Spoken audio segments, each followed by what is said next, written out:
everybody, and welcome to Super Stonk Brothers. Today we are going to talk about potentially fundamental problems with blockchain technology and the bear case, but also maybe the promise for cryptocurrencies, including Bitcoin in particular.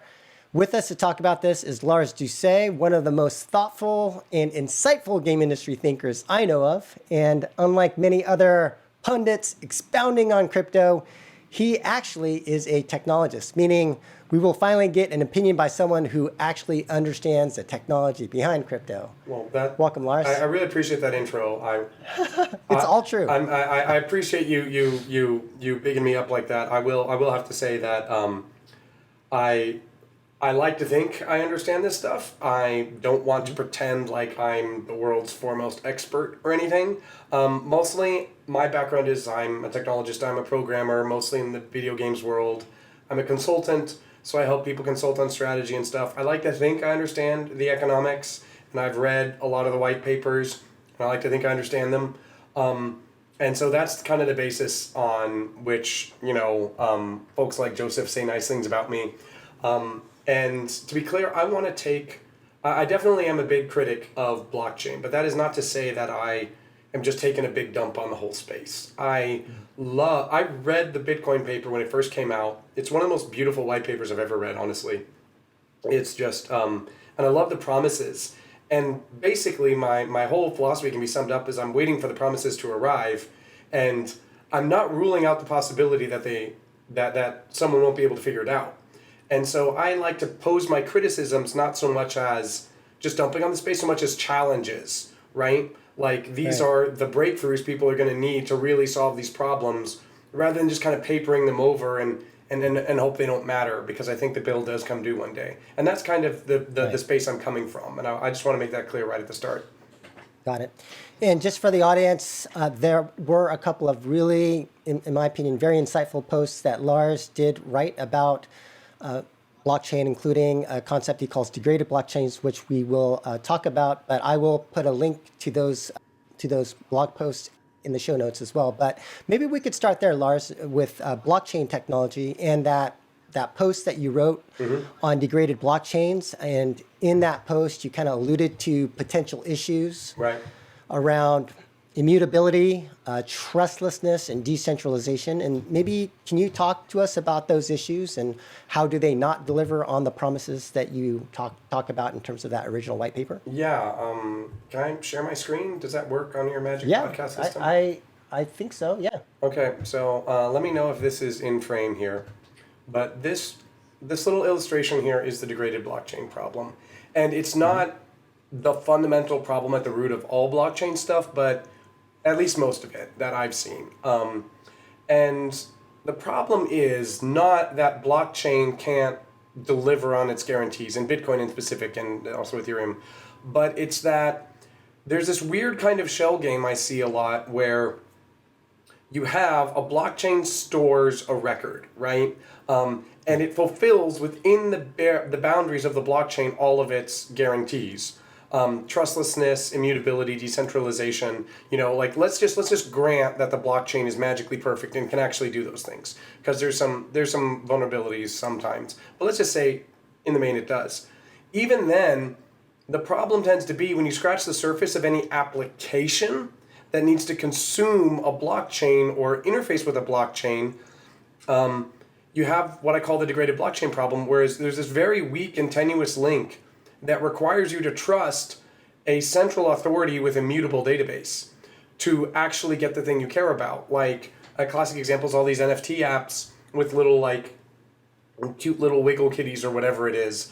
The thing you actually care about is the application. The thing like an actual normie who doesn't understand blockchain cares about is like the little virtual critter or whatever virtual wealth they've purchased, and that they supposedly own. What they own is the only thing they immutably own is a number on a blockchain, and the only thing that connects it to the thing they care about is convention and trust. And so I feel like the problem is whenever a blockchain has to talk to the outside world, you have this, what I call the degraded blockchain problem, where all of the things that a blockchain is supposed to guarantee, those promises get degraded because the connection to the outside system is in some cases completely arbitrary, and can be swapped out almost at any time. So you're trusting someone whether you want to or not. And I've yet to see, and I pose this as a challenge rather than a like blockchain's over forever. It's like, hey, if you can solve this, this is like the hard problem you got to solve. Like the hard problem used to be solving the Byzantine generals problem, and we solved that. So maybe someone will solve this, but I've kind of yet to see it. And it keeps resurfacing in so many different ways throughout things. Oh, and just an FYI, the reason my voice sounds so scratchy is because I have a cold. So I'll be fingering the mute button whenever I cough. Just FYI for the audience. No worries. And then in terms of that weak link, what about things like smart contracts and things like that? So do you think that things like that could potentially be expanded so that that weak link doesn't exist and more is put into like the blockchain, or am I thinking about that in the wrong way? No, it's a good example. It's a really good example to bring up, because these are like solutions people keep offering. It's like, what if we do this? What if we do this? But you got to zoom out and just look at the inputs and the outputs to the system, right? Mm-hmm. And the problem is that the blockchain is only an authority of information within the blockchain.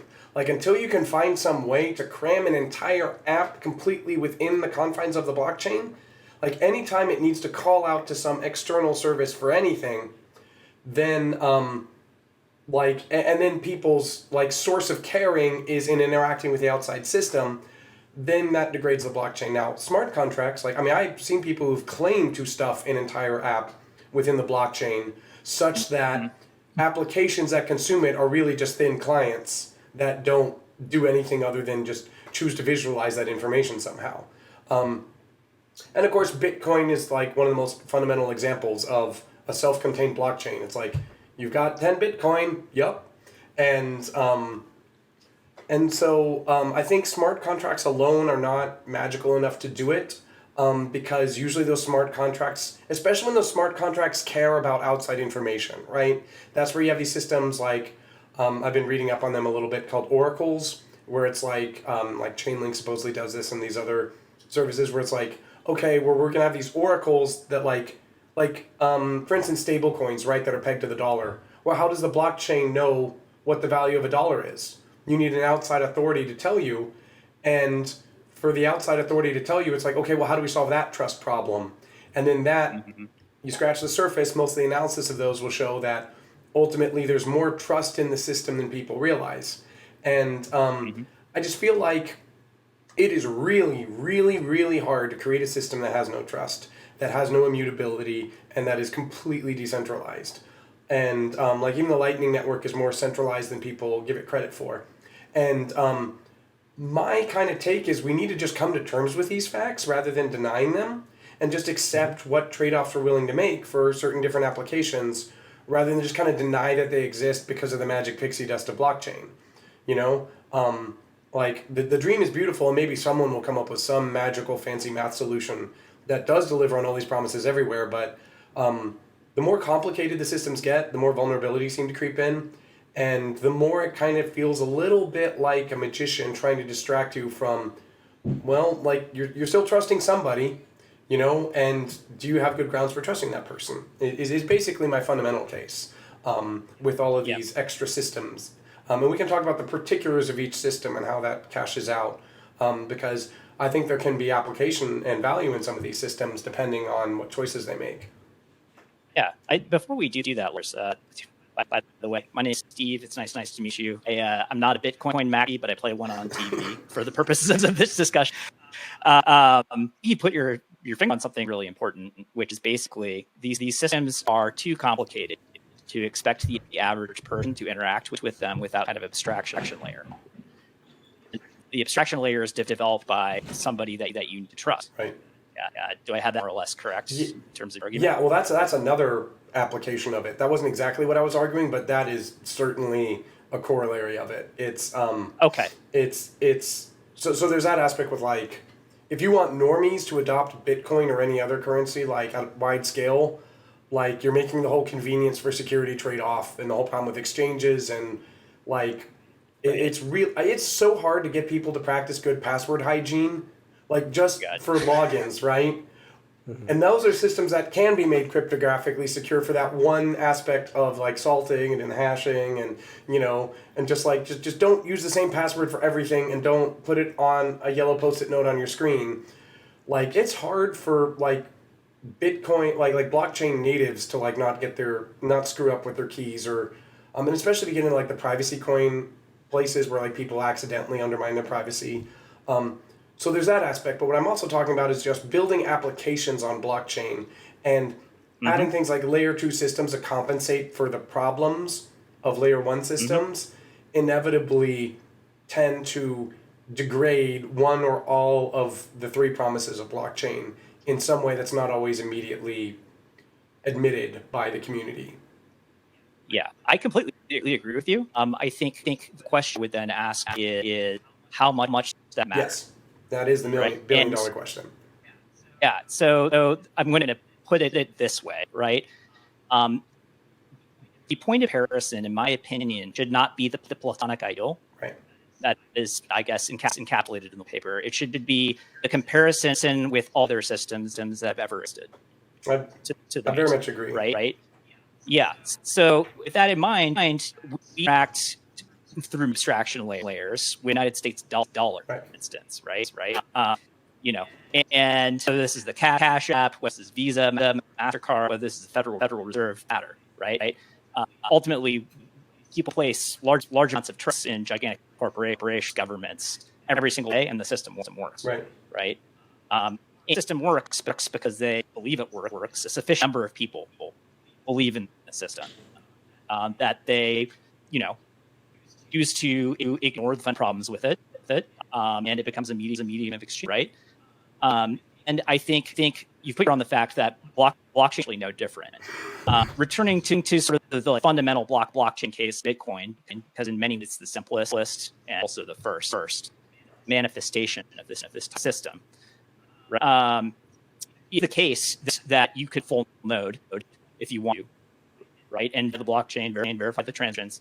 People aren't going to, right? Hard codes do that kind of thing.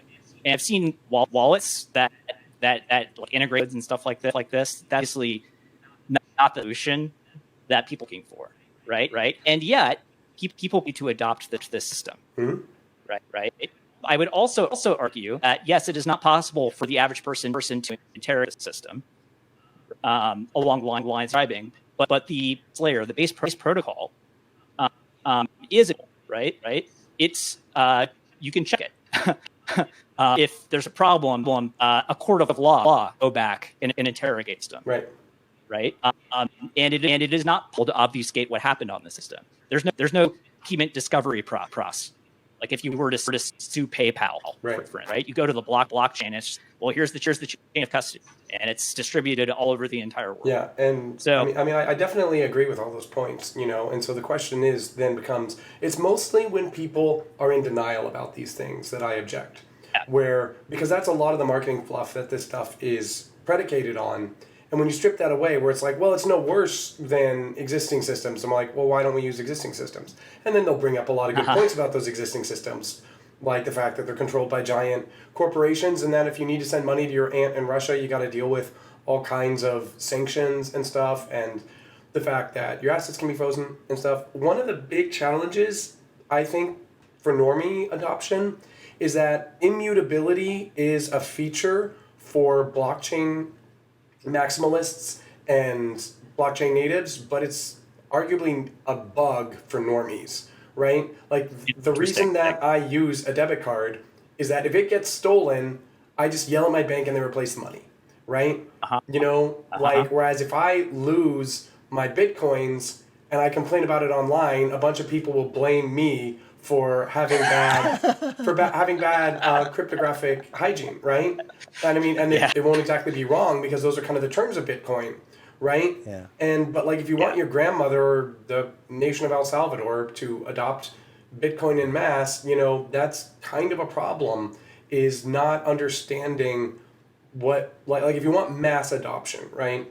And there are other, but like you're right about, like I believe in the marginal theory of value, which basically cashes out to a thing's value is what someone's willing to pay for it. And if you look at the whole history of currencies, Like even when we talk about like hard currencies, like most hard currencies were actually a lot softer than people realize, even if they weren't like debased monetarily. Like if you look at the history of cowrie shells and what was it, the rye stones in some part of Polynesia, I think, and then Yeah, the Yam Islanders. I believe. yeah, and then also stuff just like local currencies based on demurrage, like in Wurgel, Austria during the Great Depression, is a really fascinating case study of just there's land, there's labor, there's capital, and when people want work, it doesn't really matter what your means of exchange is so long as there is one and there's enough buy-in. I mean, and then just the fact that like 98% of the currency in Somalia is counterfeited and it doesn't seem to matter is a wild case study if you've never gone down that rabbit hole. Like in Somalia right now, there's like 98% of the money in circulation is just counterfeited and it doesn't seem to be a problem.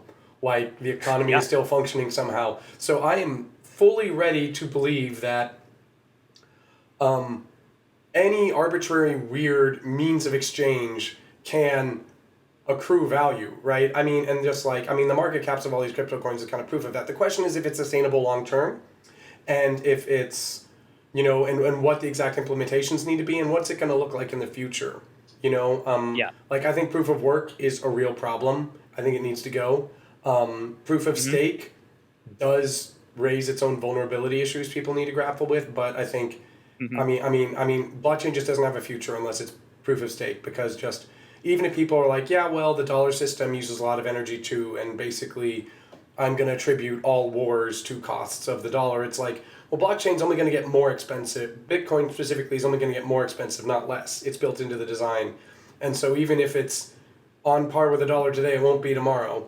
And so I think proof of stake has to be the future. But then I think the real future of electronic currencies is more philosophical, because one thing that I love about the original Bitcoin paper is it's just 8 pages. It's so short, it's so concise, it's so clear, and also groundbreaking in the problem it solved. But it also, something I think is sometimes lost on people, not always, is that it's as much about aligning, it's as much a social program as it is a computer program, right? Yeah. Like half of the problem is making these cryptographic assurances. The other half is aligning incentives, right? So that even in the presence of a couple bad actors, people are incentivized to do the right thing. And so then the question becomes, what is the right thing that we want to incentivize? And where I kind of get off the bus is using blockchain as a store of value, and this obsession with deflationary, like the digital gold phenomenon. And that's just because I'm not a hardcore libertarian. Austrian economist. Yeah. I mean, I'm just not. I have respect for those who are, but I have like Bitcoin was originally pitched as a currency. It is clearly not a currency because it doesn't fulfill the things you want for a currency. It's being used as a speculative instrument, and it's being touted as a store of value. And I mean, I don't think it's sustainable just because it's proof of work. Maybe something more place it that's proof of stake, and I see a lot of risks for, you know, governments coming in and crushing the whole project. And then there's also all these different, but what's really interesting to me is all the different things people want to use blockchain for. Like the people who want to use it for, okay, Bitcoin wasn't private enough, so let's go all privacy coin like Monero. And then other people like, Bitcoin is too volatile, so we need to go in the stable coin direction, right? And then people who are like, well, it's really a platform for building a database in the sky that isn't centralized, so we can have decentralized control over applications. And that's Ethereum and everything that came after it. And then, you know, all the NFTs and the NFT-based games that we see now. And so, like, some of the, if you want a good criticism on any aspect of blockchain, just find a partisan from a different camp, and they'll, like, give you a really detailed take on the camp they don't like. And so if you just read all of them, you can kind of get a perspective on the whole space. And so it's just so... It's Chinese versus Soviet communists, right? Like, no more powerful enemies, and people standing right next to them, right? Ideologically. Lars, since we're talking a little bit about Bitcoin, could you maybe go a little bit deeper in terms of your thoughts in terms of Bitcoin? You talked about it, you know, not a currency, Right. potentially speculative asset. You don't really consider it as a store of value, but like in that case, and given some of the issues that you mentioned in terms of, trying to do things at the, layer 2 level, Right. and then we've got kind of like these third generation blockchains coming out Right. as well.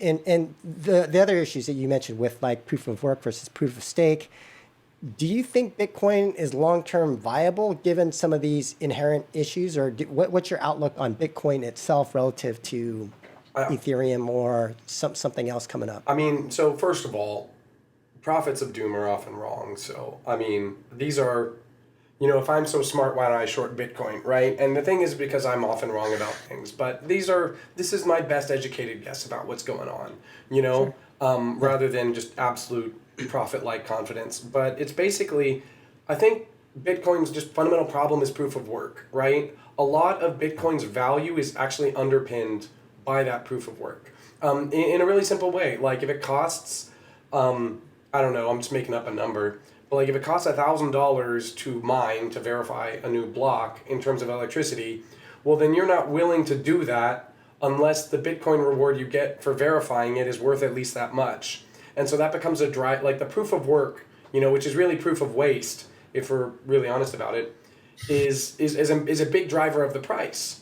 And I think that has like real environmental costs. And I think it's kind of useless to compare that to, how many drone strikes are needed to support the dollar, because we don't need to run it on proof of work. We could run it on proof of stake for a different set of trade-offs. Proof of work is beautiful in a way because it's one of the few ways to get outside information into the blockchain because of what the proof of work represents, right? Under the current knowledge of physics and lack of knowledge of quantum computing, no one could have solved this math problem mathematically unless I know they spent a hell of a lot of electricity. And that's a beautiful magic trick which allows you to bring outside knowledge into the blockchain in a way that's almost impossible otherwise.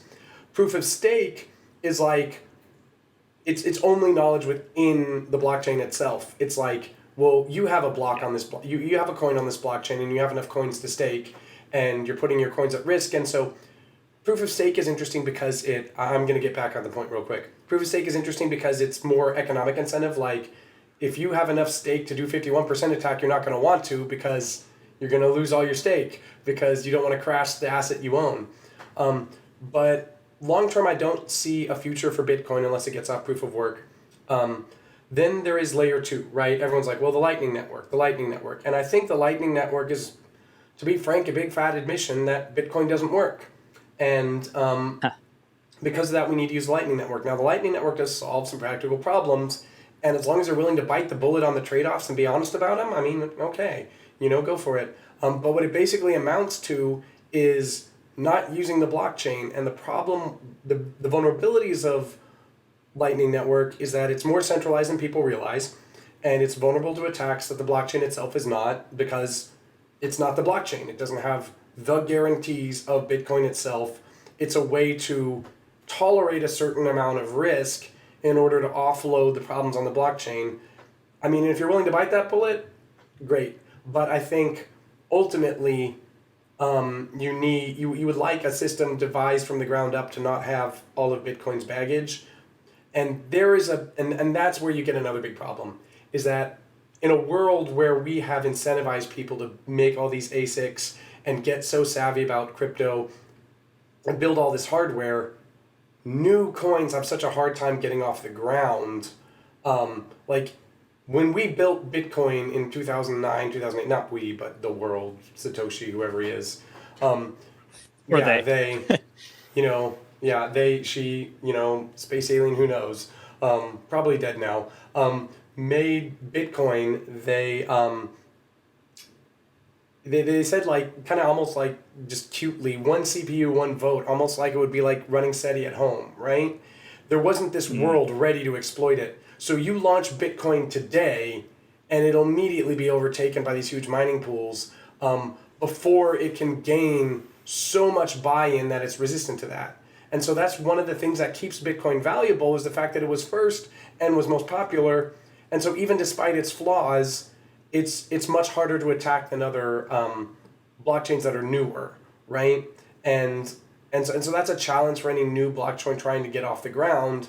Is you'll never be as like, how do you get to be as big as Bitcoin and have that valuable network effect that protects the system in a world where everyone is just ready to go nuts on day one, you know? And so that's so and then there's the question you were alluding to, these new next generations, like I think they're let me look up in my notes, what is it, Solana, Terra. and so I don't know as much about those. I did a little reading just to prepare.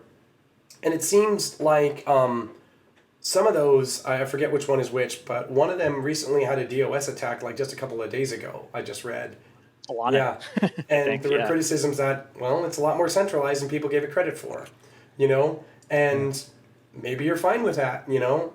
And then also there's the whole algorithmic stablecoin thing, which is interesting, and it gets back to this degraded blockchain problem. It's like, okay, we're going to have these algorithmic stablecoins like pegged to the dollar, right, and various other currencies, but instead of being like, what was the one that like everyone had all the problem, Tether, right, that got all that scrutiny because it was just like, we just got a vault full of dollars and we promise there's $1 for every stablecoin, and like it was just like nakedly trusting them, and then it turns out they didn't have necessarily all these dollars. So the algorithmic stablecoins are interesting because they have smart contracts that are like, okay, well, when it falls below $1, we like exchange internally so that, you know, we like deflate or inflate the supply of the token so that it stays close to the peg. But that ultimately relies on an oracle to tell you the value of $1. But then you can be like, okay, well, it's going to rely on traders' action so that when it trades for above $1, the way it gets pegged is a user can then exchange it in a way that's like beneficial to them, and so it moves the market in the direction we want. And it's like, okay, but the smart contract to be fulfilled in that way still needs to know the value of $1 somehow, which still relies on an oracle. And a lot of the security of oracles relies on, well, there's more oracles that can yell at these oracles if they're wrong. What if these guys are wrong? Well, these guys can yell at them. And it's like, you know, well, maybe that works, but you're still trusting it, and you just got to admit that's what you're doing and bite that bullet to use that system. And so just moving from proof of work to proof of stake, like, makes me a lot happier and a lot more skeptical about Bitcoin, about blockchain. The NFTs in particular, I have a special kind of concern about, but just if you want to create some digital money in the sky, and you're honest about the security trade-offs you're actually making and the amount of trust people do need to have or have not, then okay. And as long as you're not just burning tons of fossil fuels to run it, like, okay. Like, I mean, like cowrie shells and big immovable stone rocks and, you know, just the full faith and credit of the U.S. government, like, are enough to move the economy somehow. So I buy that your magical digital cloud money can too, so long as you're just upfront and honest about its limitations, you know? And that's kind of where I come from. Yeah. Thanks for that. You're absolutely right to put your finger on these like necessary and fundamental trade-offs that there's simply no way around, like at a very fundamental, you know, physical level. You have to, you know, deal with iron triangles, right? When it comes to distribution in the systems and security, immutability, and ease of use, right, or transactability. And you can choose any number of combinations of traits, right? And they will result in compromises. Proof of work is useful. If you believe that, like, we could be doing other stuff to accomplish what Bitcoin accomplishes with that energy, right? Proof of stake makes a lot more sense under that, I guess, fundamental framework. But if your concern then is what is the distribution of work within the system, I think proof of work makes more sense than proof of stake in some ways, because proof of stake is predicated on oligarchy, literally. It's one of the arguments I've read, which is not to say that oligarchy is necessarily going to evolve into tyranny. In fact, if your oligarchy is distributed properly, it can be very, very stable, long period of time. Will it be stable forever, right? You're also right to put your finger on the exogeneity versus endogeneity problem for that reason, right? And I think you made a beautiful about the like the external origin of information into blockchain or proof of work, right? I personally think proof of work is a pretty important characteristic that will ultimately cause coin to win out. Notwithstanding its first mover advantage, its network effects, which are obviously massive advantage. But because, we're burning a lot of fossil fuels to do now. I think going to change fairly rapidly, especially as the price rises and the price of alternative energy falls. I have seen it posited by people like the fine folks at Cathie Woods Arc Invest that proof of work may actually incentivize the carbon transition in some ways, away from wasteful, burning of fossil fuels to renewables, as that's the cheapest way to set up basically Bitcoin mining, right? And maximize it. I mean, go ahead. So, sorry, I didn't mean to cut you off, but no. Yeah, well, I mean, my basic response to that is that I agree that proof of work is this really brilliant and elegant solution to the problem. The only problem is that it costs too much. And it works because it costs too much. Like, that's what makes it work. And I'm not as optimistic as you are that we're going to move to this green economy and that it's going to incentivize things. And the thing that gives me pause there, and I'd love to be wrong about it, but the thing that gives me pause there is Jevons paradox. And Jevons paradox is something we see a lot in energy economies, which is when you make the efficiency of the use of a resource cheaper, when you make the efficiency of a resource's consumption better, we use more of it, not less. And we use more of it, the increase in our use of it is greater than the gain in the efficiency. And a good example of this is when we invented the fuel injector for cars, or when we got better at oil refining. Like, we basically were able to extract, I don't know what the number is, but 2 times, 3 times, 1.5 times, the amount of usable, mileage in a car from a barrel of oil. And we wound up, so if we would double the amount of miles we could go from 1 barrel of oil in terms of amount of gasoline we can make and an amount of miles we can get out of a gallon of gas, so even if we could double that just from efficiency, we would triple the amount of miles we actually drove. And this happens, and the thing that's kind of sad about Jevons paradox is it's kind of the evil twin of Moore's law, right? Jevons paradox eats Moore's law. And you kind of see, people kind of complain about this, that what's the aphorism? What Moore gives, what Moore gives, Gates takes away. Or now whatever the CEO of Google is takes away, because they make Chrome the computers get faster and the experience gets slower because just the software gets lazier or whatever. And that's kind of if we're banking on Moore's law to save us, I don't think it'll save us, because first of all, there's signs that it's slowing down in general, and even if it wasn't, the whole point of Bitcoin is to get more expensive, and the only way it gets the difficulty increases, and it kind of needs to continue to increase in order to maintain security. And then if you want a pressure valve off of that, you need to take transactions off the blockchain, which introduces its own things. Maybe you're okay with those trade-offs, but then you just got to be honest that you're okay with those trade-offs. And you're no longer dealing with vanilla Bitcoin. You're dealing with vanilla Bitcoin plus Lightning Network, which is a new thing that has its own sets of pros and cons. And so maybe some weird hybrid system like that might take off in the future. I do remain bearish on proof of work. I do respect that argument. But that's kind of my case for why I don't entirely buy it. Hey, Lars, and maybe one other follow-up question with respect to Bitcoin is, one of the things that Elon Musk tweeted about is, with respect to whether it's Bitcoin or Doge, is he talked about, how does a cryptocurrency become the currency of Earth? And he was talking about speeding up block time by 10x, increasing block size by 10x, and dropping fees by 100x. Yes. And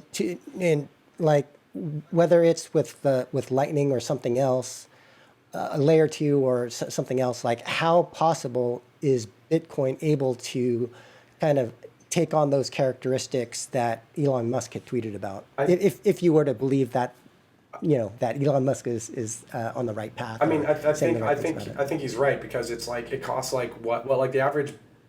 My data might be old, and I'm not sure if this was Bitcoin or some other blockchain someone was saying, but it's like transaction fees are like $20, and the average transaction is like 50.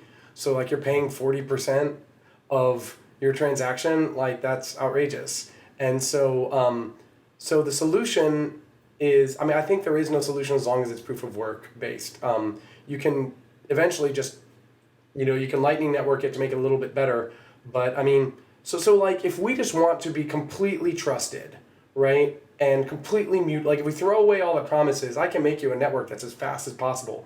I can make a little SQL database that says Joe Kim owns a buck, a Lars buck, and Lars owns a Lars buck, and now Lars sends a, just select from Lars, right to Joe, and I can scale that up to be as arbitrarily fast as you want, and it has none of the guarantees of blockchain, and you just have to trust me, and I can screw with it whenever I want.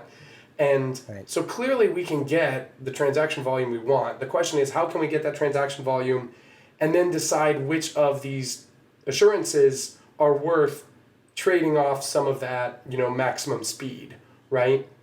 And because every one of those assurances requires you to add complicated friction, like, okay, well, everyone needs to be able to verify that that transaction happened, so that, or it needs to be out in public where everyone can see it and check it, and there's this dispute mechanism, and and there's a way to keep it from being immutable. Like, and we just have to decide which of those things are the bullets we're willing to bite. And I think all these elaborations, either through side chains, or and maybe there's going to be layer 3s after layer 2s, or these next generation things like Terra and Solana and Luna, which are kind of like trying to take the Ethereum model but take it past proof of work, because like proof of stake is coming any day now for Ethereum, guys. Who knows when it's actually going to happen. So like these next generations like Solana and Luna and all that, like they're basically just staking out different parts of the possibility space of, well, let's take these trade-offs and try and increase our speed. I do think if you want a currency and not just a digital asset to hoard, you need those features. And then the other thing you need is a philosophical buy-in of what is the point, right? And that's just as important, because there are most cryptocurrencies are effectively deflationary. Like, yeah, more Bitcoins come into existence, but the price always goes up. And at some point along the way, that became the point. That wasn't necessary. That was never alluded to in the original Bitcoin white paper, that the point of Bitcoin is to hodl and to get rich. Like, it described the point was to make even small transactions casually and order pizzas, right? That is true. And now it's up to that's a feature of the Bitcoin network, is it's kind of a democracy. Satoshi's probably dead. If he's not, he's the best secret keeper, or she or they or whatever is the best secret keeper in the history of the universe. But it's not Satoshi's project anymore. It's the Bitcoin community's project, and that they decided that they wanted it to kind of be a store of value. And I think that's a dead end, but that doesn't mean that some other blockchain can't achieve digital currency status. It's just got to decide what the right trade-offs are and what the point is, right? Like, there are some inflationary cryptocurrencies, like Frycoin is one of them, and maybe it's not a very good example of one. I checked its history, and like it's like volume for like the past week is like 0, 0, 0, like $36 0, like in terms of people actually using it. So I feel like there's not a lot, and this ties into my feeling about crypto games, is that I feel like right now the crypto space's main problem is that there's a lot of people here who want to get rich and want to invest, but there's not enough users who are willing, like especially in crypto games. The problem is all the people who are playing games like Axie Infinity, some of them are playing the game, but most of them are playing it to gold farm, and to like everyone putting in $1 is expecting $1.50 back. You don't have anyone who's just like, I'm going to give you $5 in exchange for fun, and that's you need a wide basis of actual, well, like especially for crypto games, of just like people who are there to just put money into the system rather than people who just to take it out of them. Like, Yeah. for a currency, you need money to circulate. Money is like blood. If it all collects and just like pools in the feet, that's called diabetes, and it'll kill you. So that's kind of my take. Steve, do you have any other follow-up questions on Bitcoin? But maybe we could actually transition into talking about crypto and games as well. But I don't know if you have It's a any good other. idea. Yeah. I think Lars, you and I could more about Bitcoin and like the fundamental principles of crypto. But let's go to. Well, actually, I do. I have one last question for you, Lars, in terms of digital currencies, cryptocurrencies. Yeah, sure.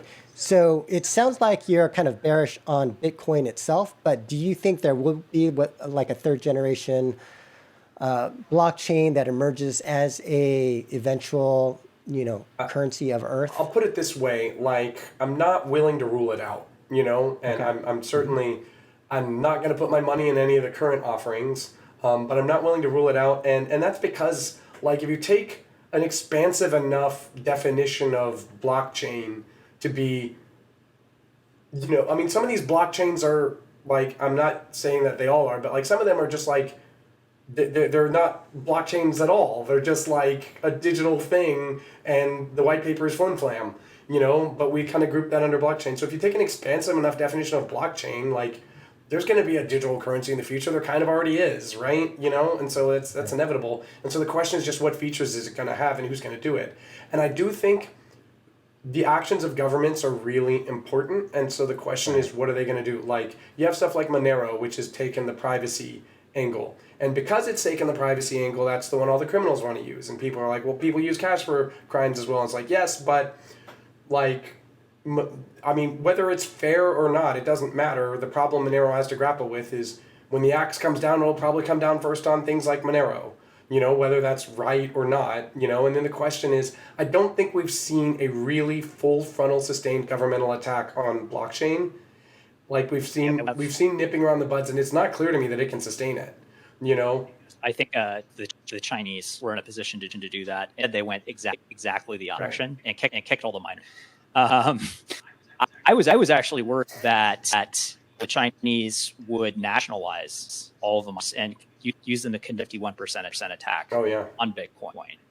That was actually the biggest systemic risk historically to Bitcoin, and now it's impossible. So, right. I mean, and protected themselves at the expense of probably themselves down the line, in my end. But yeah. I mean, and that's the thing is, it's like the Chinese have always been looking for a way to get a reserve currency that doesn't depend on the dollar, and people have always been predicting all kinds of blockchain things around it. I think we will eventually see something that will be called like a blockchain global digital currency. How blockchainy it actually is remains to be a question. I do think that's inevitable, but I think it's one of those prophecies where you can like kind of leave it vague and open-ended enough to like draw a circle around it when it happens and see like, yeah, my definition is big enough for that. So I mean, especially like if you like Scott talks about like the digital dollar and stuff, like at the very least you're gonna have, in response to cryptocurrencies, just like a little bit of improving just the massively just baggage laden financial network of the world. Whether that's going to be completely trusted and mutable and centralized or not is open for debate, because governments tend to like to hoard all kinds of responsibility and power for themselves. So I mean, I'm not willing to rule it out. I think something like it will happen, and then we'll debate who was actually right based on what actually happens and what definitions we used when we originally predicted it. Okay, games. So I think you were alluding to it, Lars, but there does seem to be a little bit of a craze in terms of crypto and gaming. And the word on the street that I'm hearing is that it's not just startups trying to get funding. It's, from what I'm hearing, literally every like major gaming company has some effort in this area. And from my perspective, one of the things I wanted to test with you, Lars, is just in terms of when we speak about the different applications in gaming. And so the way that I understand it, it is like, let's say first is ability to create on-chain game items. Mm-hmm. Main benefit, which is to enable easier transactability and ownership of an item outside of a game. Mm-hmm. Second is more about the business model and the enablement of pay-to-earn system. You mentioned Axes, and I mean, whether you say that's good or bad, in terms of are they playing for the money or are they playing for the fun? But like that model, it enables that model, and then finally would be the enablement of some type of player governance model through DAO. And yeah, But yeah. I don't know. How do you view kind of crypto applied to gaming? I think it's potentially really interesting. Like none of those things have to be bad. Um, I think they tend to be in practice because there's just a lot of naivete in this space, honestly. Yeah. But it's a lot like the Bitcoin white paper. There's a lot of promise, and I hope those promises get fulfilled. But in the short term, I don't see a lot of that happening. And let me give you an example. I get a lot of pitches across my desk because I'm a consultant, and so people come to me like help me advise on my company, and I see two things. I see game people getting into crypto who don't understand crypto, and crypto people and finance people getting into games who don't understand games. And this is very familiar for me because I started my career in educational games, right? A field where the two sides do not understand each other at all, and the products largely reflect that with very few beautiful exceptions. On my part, like I kind of went as like I'm going to teach these morons how to teach, and then I realized how little I knew about pedagogy and how humble I needed to be. And then at the same time, you would have like administrators and stuff who had never understood like a computer program, let alone a game, trying to preach to me about game design. I was like, oh god, and all of the garbage fires you would expect that come from that, through no real fault of either side, just from ignorance. And so the game industry can be a little navel-gazing, and we do need fresh blood. But it's kind of like when someone comes in and is like, I don't know a thing about games, and that's why I'm so valuable, is because I'm not like hidebound. I get worried because the pitches I inevitably get are basically just like finance schemes with like no gameplay, right? Or very paper thin gameplay, or like some little like, oh, we put in this little mini game and then you earn some money. And it's like, well, if I do the math, I could just invest in like spiders or ETFs on the stock market and earn more than this game is making me. So what's the point here? Well, they don't give me half the money or whatever. You know what I mean? It's like I've seen like so many pitches along those lines where a good example is, and it mostly comes in the form of people trying to charge digital rent and digital rent seeking. So the way this tends to manifest, and it's like, and these are not unique. I see dozens of these all exactly the same. A really good example is Earth 2. It's just Google Earth with a bunch of plots of land, and you can just buy Nebraska if you want. What does that mean? Well, now you own Nebraska on Earth 2, and you can like supposedly like charge people rent in the future for it, and your share is gonna, I'm not sure if this was Earth 2 or some other scheme like this. Like I see so many of them, they're all the same. It's like your ownership in this system is gonna give you basically like dividends or rent or whatever. Axie is a special case, get into Axie specifically later, but like all these systems, it's like, okay, you put money into the system, you get money out, but it will take me like 100 years to make $30 on a $100 investment. Why would I do that?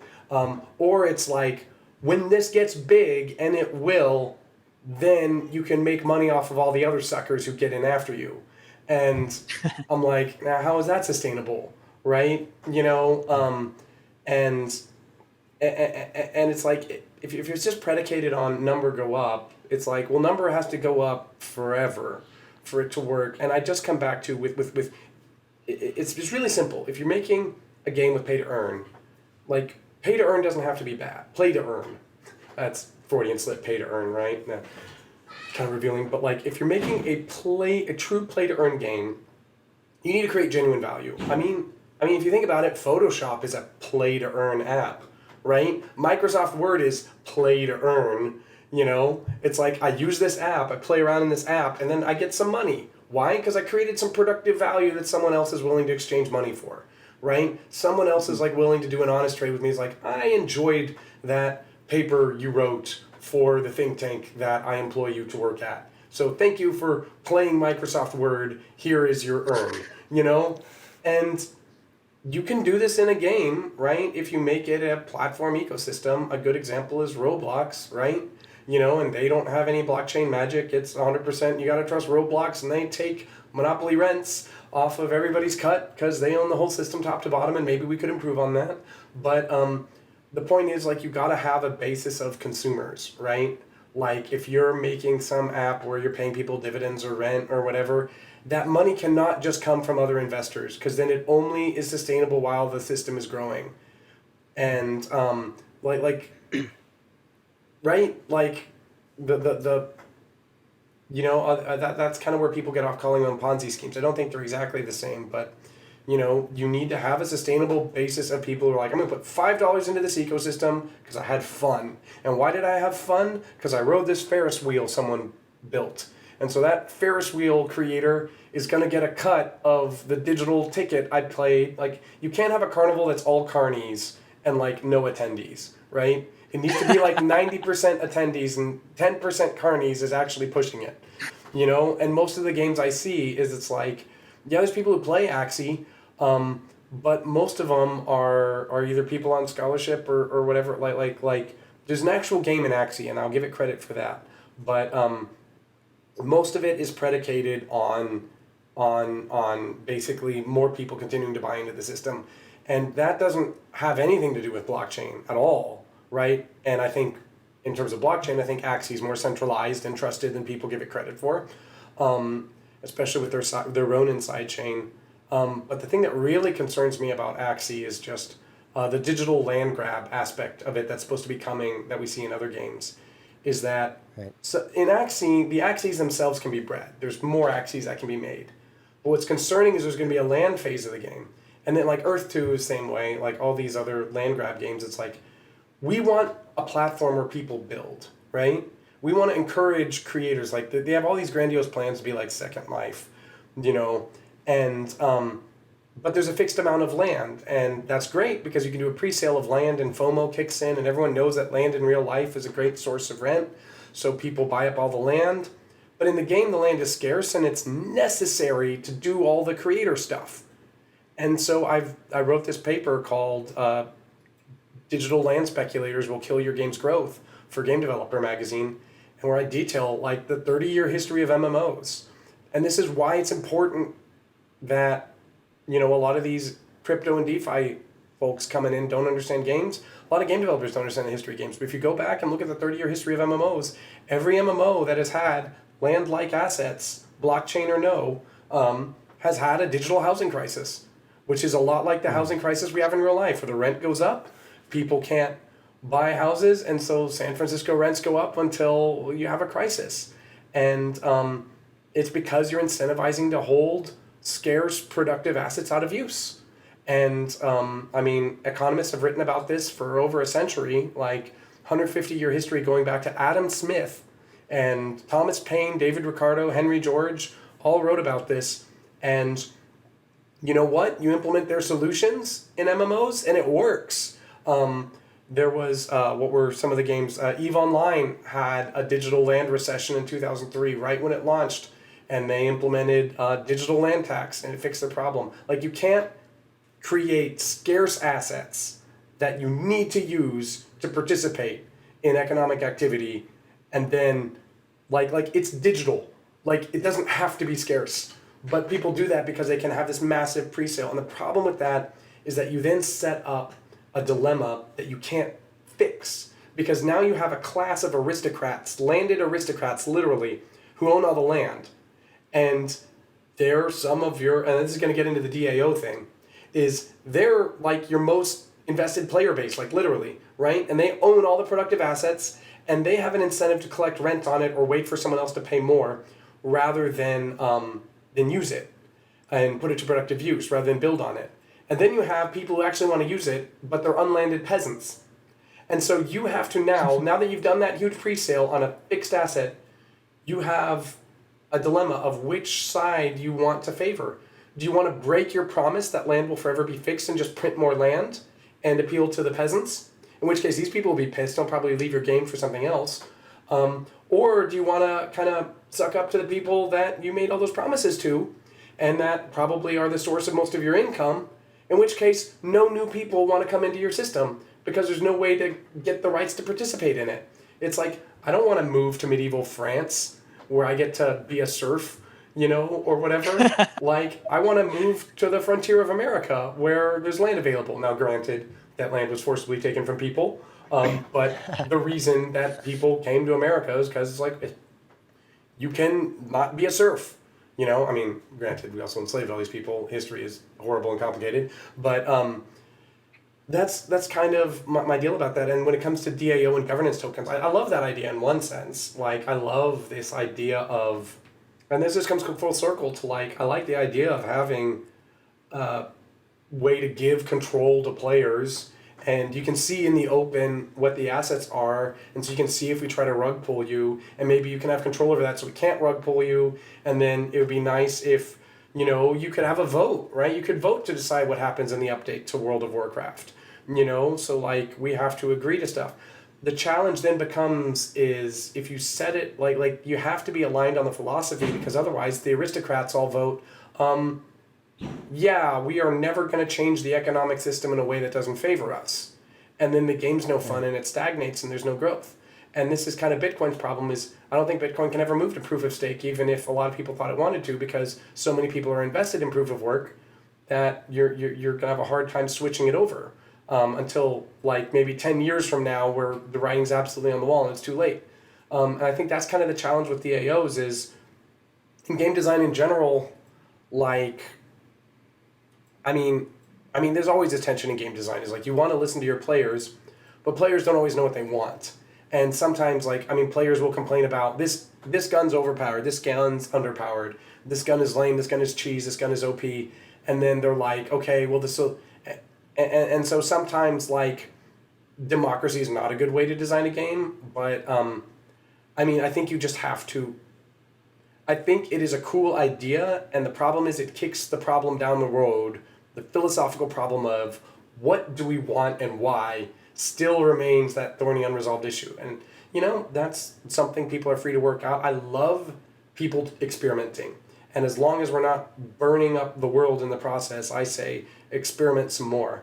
That's kind of my full kind of take on everything. Lars, would you say there's a specific example or a way in which you think that blockchain could be used well in a game? Yeah, that's a good example. Clearly not land. Yeah, well, I mean, it's like, I mean, there's no reason digital land has to be scarce. That's the thing that confuses me so much is it's like, I mean, anyway, but like blockchain way could be used in a game. Like, I think, so like, what is blockchain? Blockchain is a shared ledger that nobody owns, right? If we think of blockchain like that, and it doesn't necessarily have to guarantee the other things, you can do a lot of cool stuff with that. I'm not entirely sure. What about interoperability between games? Right, you know, like pretty use case. Yeah, you could create a protocol. You know, it's like, I mean, it's like you look at the system like, but I think the challenge is like the blockchain's fundamental problem is it's always been a solution in search of a problem, right? I always like to, rather than have some massive loyalty to this one idea, is to just look at the problem and see what the solution is that way. That's the way I always like to think. So like you see platforms like Loot and that are clearly trying to like find a usage for NFTs. And of course there's these, you know, I mean, I may be misunderstanding it. I've only looked at it a little, but there's like 7,000 JSON files with like Diablo rarities of items. And then people are building cool applications on top of it, but it's like, I don't want to pay $400 for a JSON file no matter what kind of cool applications for that. And what stops us from creating some other system where it's just, I mean, I just have a GitHub repository with some JSON files on it and we just kind of have a jam and yeah, maybe you have to kind of trust whoever owns that one GitHub repository with all those JSON files. But if you don't like theirs, you can fork it to Bob's and start playing in that ecosystem. Like, I think the obsession with getting rich and the obsession with deflation and hodling and immutability are some of the things that limit what we can do with blockchain. And I think, I think velocity of trust is more important than just like ironclad trust. Like the ability for me to change who I trust is a little more important in the fact that than pretending like someone can never screw me, you know? And I mean, I think we just ultimately have to grapple with the fact that we're just trying to align incentives, and every time we do anything, we're trusting somebody. Every time I get on a plane, I'm trusting laws of physics I don't understand and a pilot I've never met not to kill me, you know? Right. And everyone on the plane not to murder me and take my money because I couldn't stop them, and to take me to the country I want and not somewhere else, you know? Like, that's kind of, I know I'm kind of meandering here, but I just probably have a fever, so that's why. I know, that's all great, Lars. Steve, do you have any final questions? I think those are all the questions for me. No, it's entertaining. Thank you for coming on, Lars. Yeah. And clearly you've thought very deeply about this, Right. and I think we appreciate your insights. Yeah, and I mostly just think, just to sum it up, I am not a complete downer on blockchain. I do think we shouldn't be dogmatically tied to the promises made by Bitcoin. We need to be honest about the limitations we have, and we need to step back away from the implementation details, right? You said you wanted me on because I'm a technologist, but I can say as a technologist that although I claim to understand at least some of the details, the really important stuff is just zooming out and be like, what is this for in the first place? What problem does this solve, right? And who can say where the world is going to be? We're going to have some digital currency in the future somehow, some way. We already do effectively. And whether we keep calling it blockchain or not, I think there's a lot of brilliant people working on a lot of interesting stuff. And as long as they can find a way to not burn down the planet and not have to lie to each other about what promises things can and can't do, I mean, I say do your weird experiments, make cool stuff, and but maybe start with your problems rather than your solutions, right? Start with your problem and think about how to fix it rather than like, what can this cool tech be bent towards today? And I think just the fact that there's so much FOMO from investment is pushing it the other way. It's like blockchain is a way to get funded, solving a boring problem in a way that doesn't manage to tick the boxes that get people to call it blockchain, kind of doesn't. And I think that's the real problem, is people need to expand their imaginations, basically. Anyway. Okay. All right, great. Lars, that was incredible insights. Thank you so much for your time. And for the rest of our audience, we'll catch you next time. Bye, everybody. Thank you so much.